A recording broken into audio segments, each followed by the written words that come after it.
Baik, assalamualaikum warahmatullahi wabarakatuh, Tribuners dimanapun Anda berada.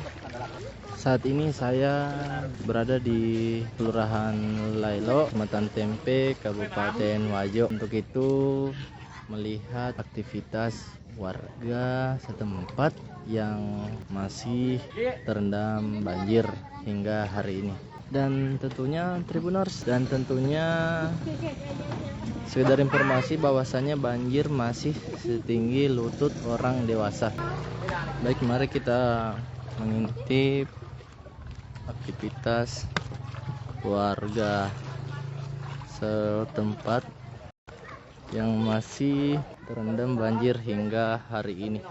Diketahui banjir sendiri masih setinggi lutut orang dewasa Tribuners, dan tentunya masyarakat sekitar juga beraktivitas dengan menggunakan perahu.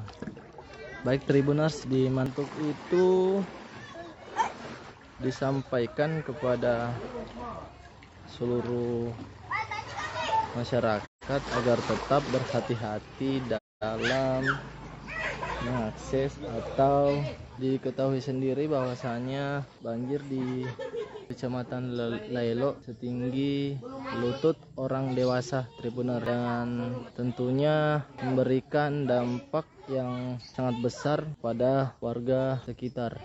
Untuk diperhatikan aktivitas warga di sekitar lokasi banjir itu dibantu dengan menggunakan perahu.